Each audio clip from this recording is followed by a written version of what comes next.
Ladies and gentlemen, welcome to the Lose It podcast, episode 19. This podcast is tailor-made for those of you with weight to lose, those of you that are losing weight now, and those of you that are bathing in the success of your weight loss accomplishment. If it's your first time on the podcast, thank you for being here. And if you are a return listener, thanks for making it all the way to 19 episodes with us. I can't believe it's already been 19 weeks of recording podcasts. So many of you have DM'd me to let me know about how you've been impacted by this podcast and by the content on Instagram. And I just wanted to say that I appreciate you and I appreciate hearing all of your successes, your triumphs, and also your struggles and your failures. And it just gives me so much more motivation and inspiration and discipline to continue to make this sort of content. If you're listening to this episode, please go ahead and leave us an honest review on on Apple or on Spotify, whatever platform it is that you're listening to this podcast on. It really helps to push this content out to other people that would greatly benefit from it.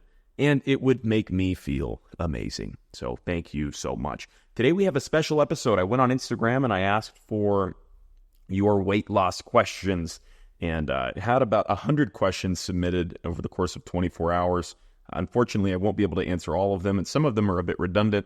And some of them, if you're a listener to this podcast, you've heard me answer or we've covered already.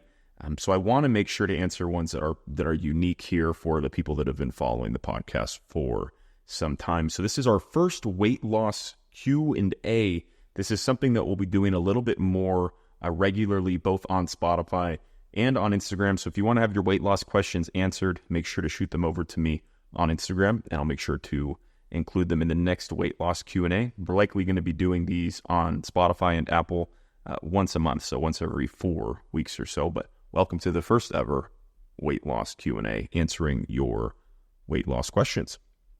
Let's go ahead and get into it. The first question is from Norman T. And Norman T asked, what clicked inside to make a change that made you lose weight and not look back?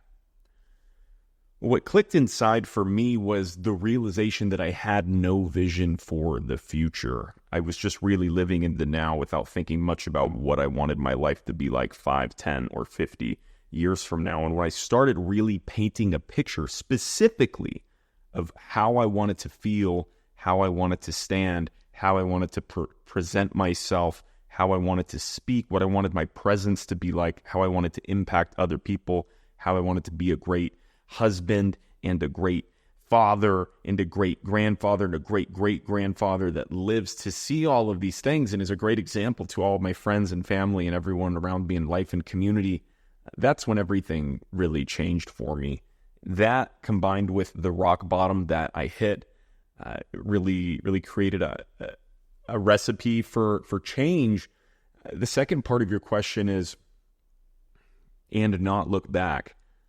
I look back all the time. I look back 5 or 6 times a week, almost every day.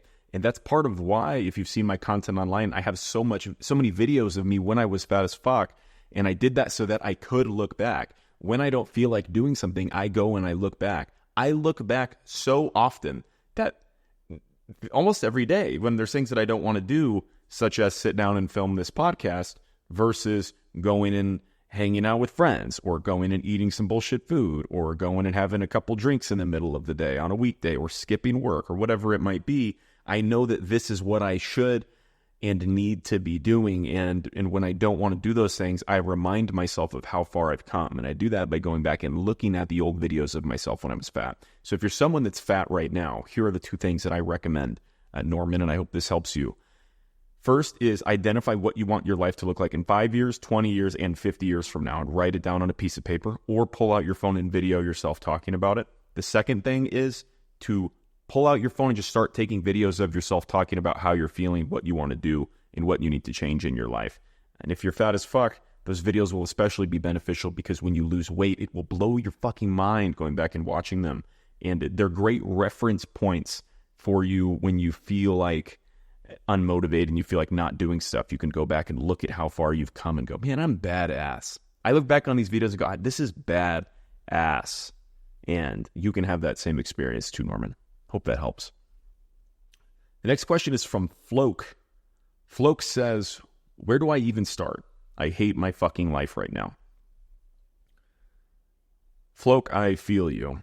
And a lot of people in this community feel you. And I know what it's like to be at rock bottom and hate your fucking life. And a lot of listeners to this podcast right now that are a part of this conversation just like you are also hate their fucking lives right now. So first off, Floke, you're not alone. There's a lot of people that are going through this same thing.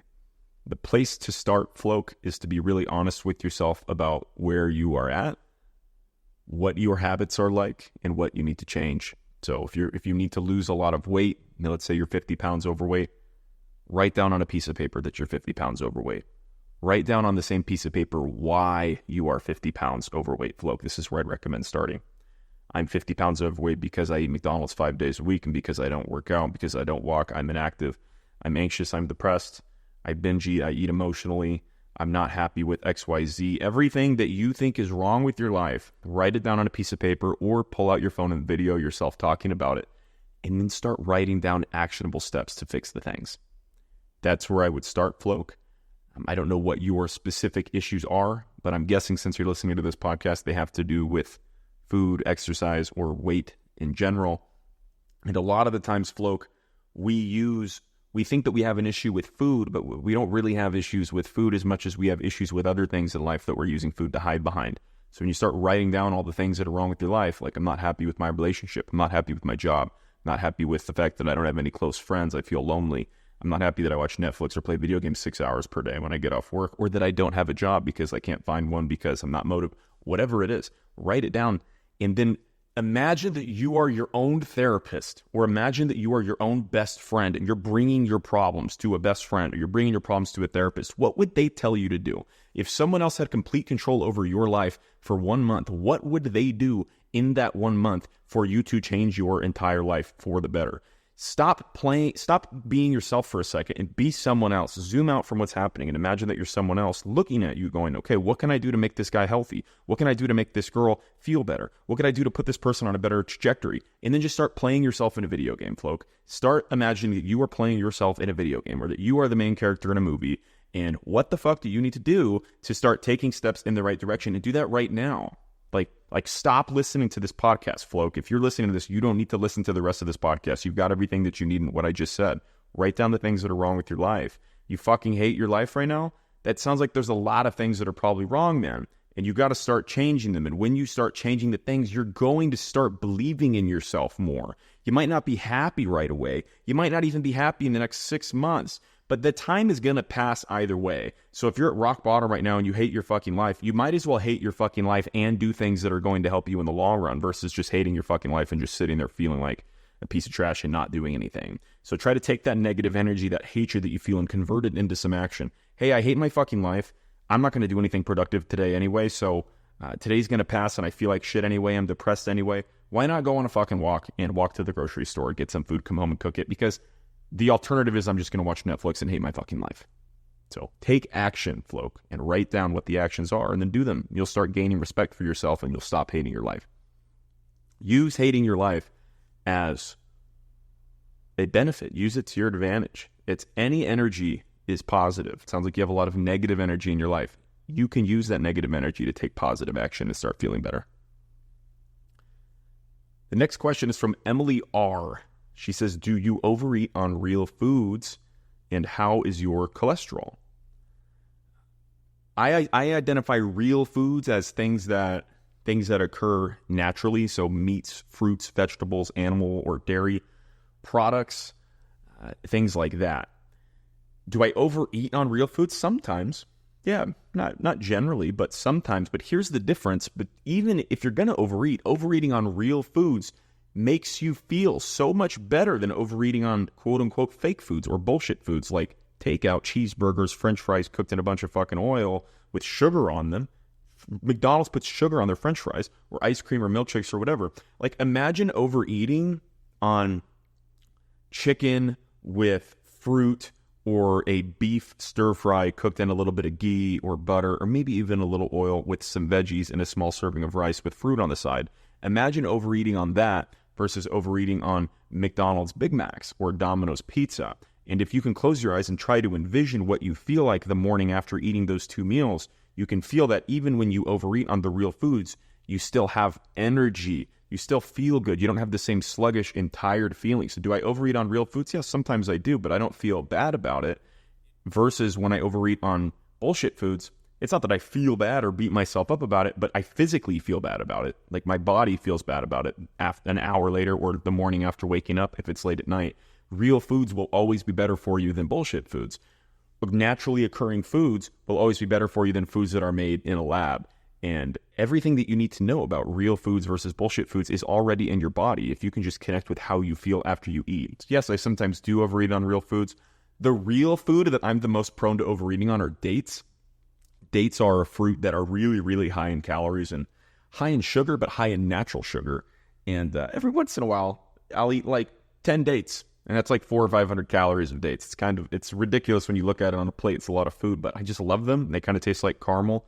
And when that happens, it's typically because I went on a long run, or I had a good workout, or I've been really active, or I missed a meal, or didn't eat as much as I should have earlier in the day. And I just listen to my body and go, hey, I'm craving a little more food, a little more fruit than normal. So I'm just going to eat what feels right.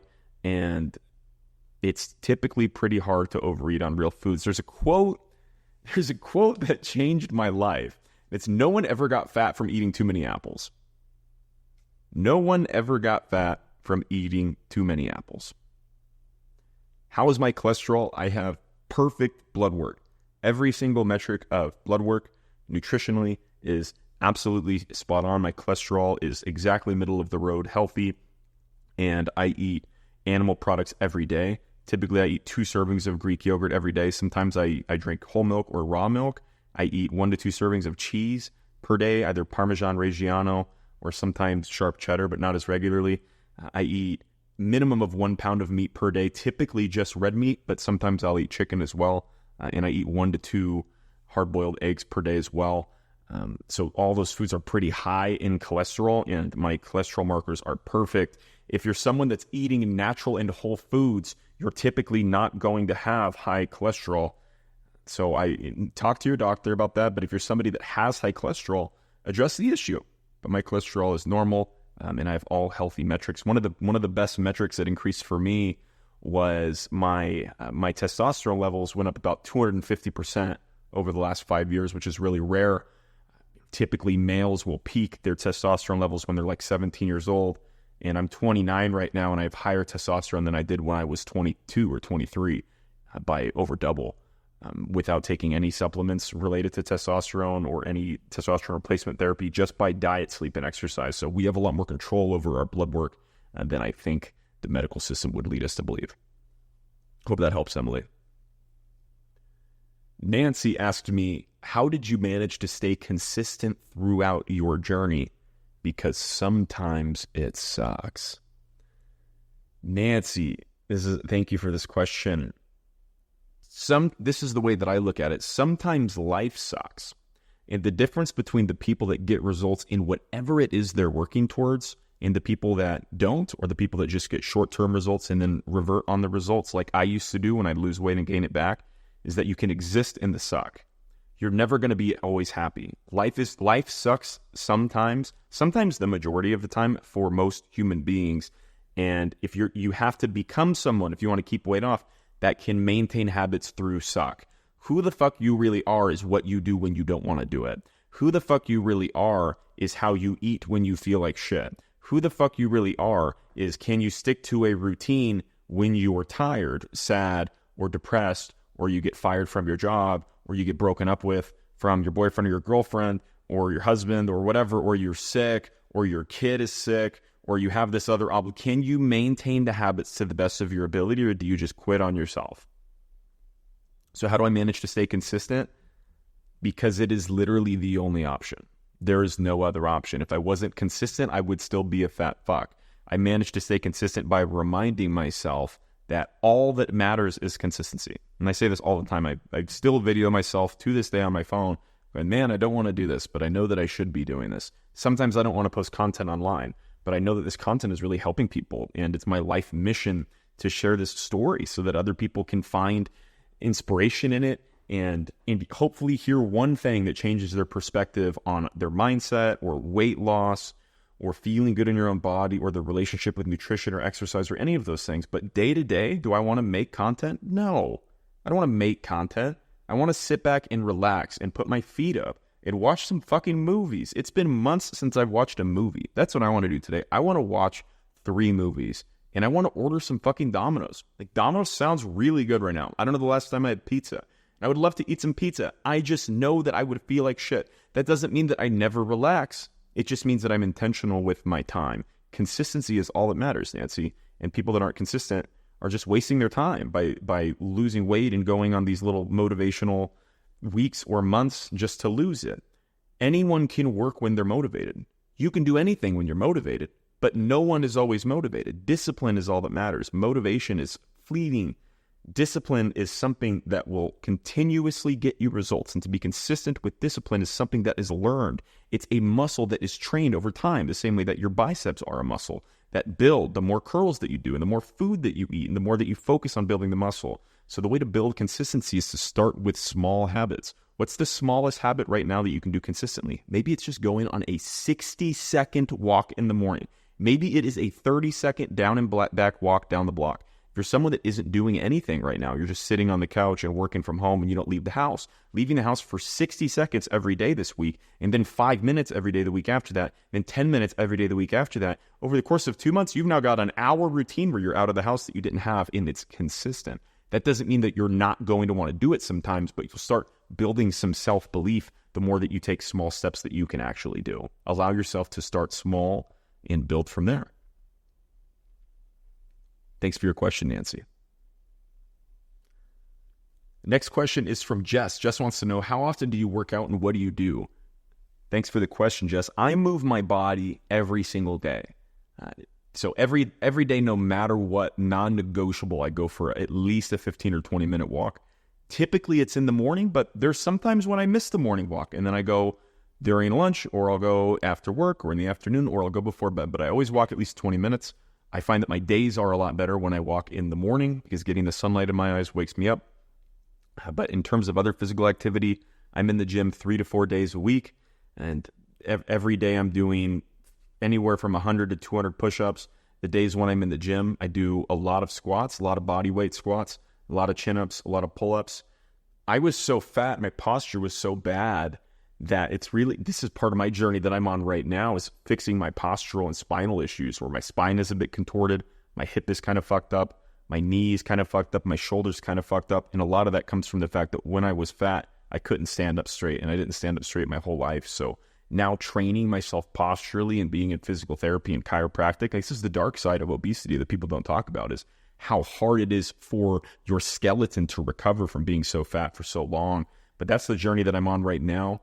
And some of those injuries prevent me from proper range of motion with heavy compound lifts. So I can't quite heavy squat or heavy overhead press or do some of these movements that I'll likely be able to do in the next 6 to 12 months. And I'm really excited for that. But right now I do what I can do to the best ability. And that is a ton of push-ups, a ton of chin-ups and pull-ups, and a lot of body weight squats with some light loaded squats. But the most important thing, if you're someone that isn't working out right now, is not to do what I do. It's to do what you can do consistently. It's to do what you can do and then wake up and do that again tomorrow or the day after that without being in so much physical pain that you just quit. So again, when it comes to consistency, what is the most amount of things that you can do day in and day out? That's where I would start. And that's where I started. And this is where I'm at 5 years later. I love where I'm at in my journey.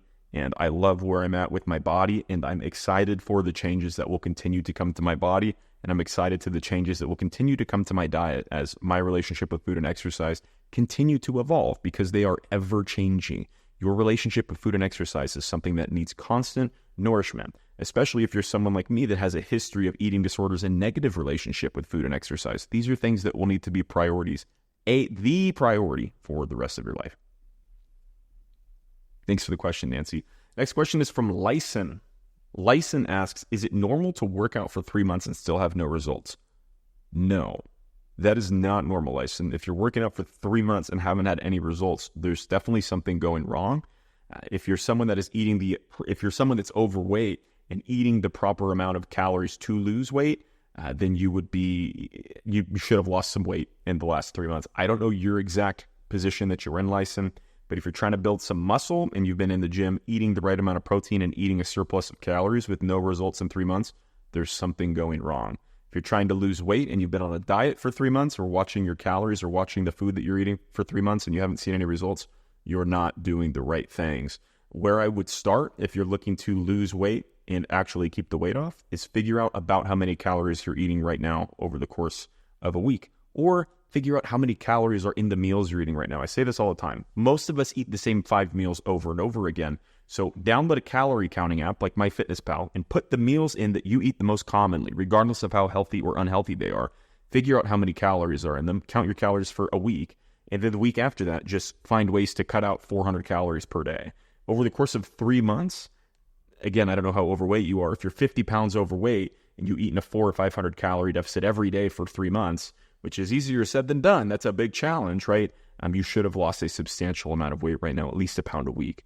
So you should be at about 12 pounds lost. Now, if you're lifting weights at the same time, it's possible that you are building muscle, but it's really unlikely that you're building as much muscle as fat you should be losing given the scenario that I just painted. But if you do something for a month and don't see any results at all, if you are just starting your journey, there's something going wrong. If you're trying to build muscle and you're someone that's been lifting for years, seeing results is going to be really slow. But if you're someone that's fat as fuck the way that I used to be and you're trying to lose weight and it's been 4 weeks, you haven't seen any results, you're doing something wrong.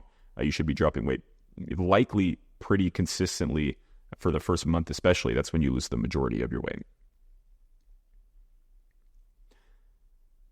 The last question is from Michelle Vander, and she says, what type of cardio should I do? Whatever kind of cardio you can do, Michelle. Get out and start walking. Start from there. Prove to yourself that you can do it. Over time, you can start running if you'd like. The year after I lost weight, I ran 10 half marathons. The year after that, I ran 3 or 4 full marathons. And then the year after that, I ran an ultra marathon. And I got really obsessive about it. So allow yourself to get obsessive about something. Do something extreme if that feels in alignment for you. But the type of cardio you should do is the type of cardio that you can do.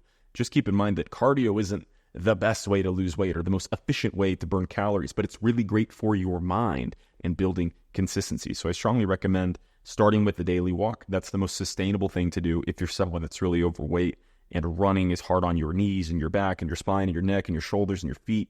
When you're really fat, running can really break you down. And there might be something to learn from being broken down like there was for me. But if you're looking for a consistent way that's easier on your body to burn calories, walking is probably the best place to start. I want to answer one more question because I like this one and I just saw it. It's from Abby. Abby says, how do you handle the off-the-wall comments about your weight loss? I get off-the-wall comments about my weight loss all the time. I especially got off-the-wall comments about my weight loss while I was losing weight from people that were close to me, from my own friends. And I would hear them say things and they didn't think I was hearing them, or someone would tell me that someone said something about how I wasn't losing weight in a healthy way. And what I came to learn is that no one ever hates from above. Let me say that again. No one ever hates from above. Everyone that hates on me for my weight loss is fat. And I know that's hard to hear, but there are no fit people that are going, I can't believe you did it like that. I hate the way you did that. You're wrong. That just doesn't happen. The people that are hating are the people that are overweight. And I relate to this so much because when I was fat as fuck 5 years ago, I used to judge the shit out of people. And I used to always think that, oh, that guy lost weight because he got a surgery. Or that guy lost weight because he got on some kind of shot, which like Ozempic is the big one that everyone's on now. Or that guy lost weight because he starved himself and that's not sustainable. And I would just judge people that were trying. And even when they were failing, I would judge the shit out of them and then I would justify it by their own failure. And I think subconsciously, I would hope that those people would fail, because what that would do to me when I was fat is go, okay, you're fine, man. Like they tried and they failed. So like you don't even need to try because most people can't figure it out. The people that are trying are the best people in the world. The people that are trying and failing are the people that are learning, that will eventually find a way to keep the weight off. The key is to keep trying. Don't quit on yourself. The way that I handle off-the-wall comments about my weight loss is completely ignoring them. Completely ignoring them. When somebody leaves a comment that's off the wall on Instagram, I remove it and I block them.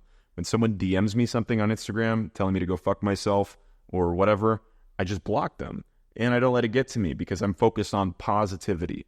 Whatever you focus on is going to grow. If you focus on people's negative comments, you're going to start feeling negative about yourself over time.